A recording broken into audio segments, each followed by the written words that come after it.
iniziato questo mestiere di cantante esattamente all'età di 16-17 anni e la professione a 20-21 anni. Sono Chiara e suono il violino.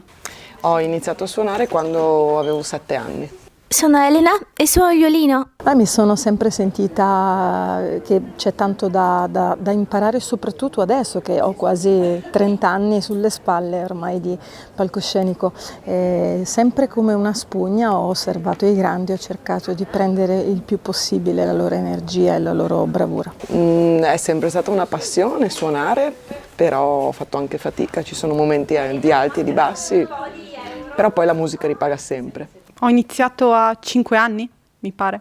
Sicuramente nella musica, come in tutti gli altri settori, le donne non sono tenute in considerazione tanto quanto gli uomini, e non perché siano meno brave, semplicemente perché la figura femminile è ancora oscurata. Sono altrettanto brave quanto gli uomini, ma è ancora un mondo molto maschile e molte donne stanno imparando a difendere il loro modo di essere artiste e hanno anche qualcuno che li aiuta a difendere questo stato di parità di genere.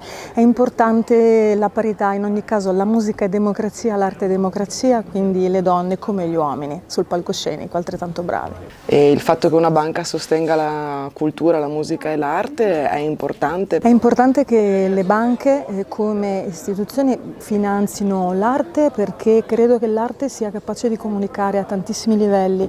Allora, io sono madre di 2 figli piccoli e sì, è molto faticoso riuscire ad incastrare tutto, però si può fare benissimo. Ammiro le donne che riescono a portare questa energia materna sul palcoscenico. Buon Natale e buon anno 2019. Buon Natale e felice 2019. A tutti i soci di BCC un buon Natale da Barbara Cole e anche un felice anno nuovo. Buona musica a tutti.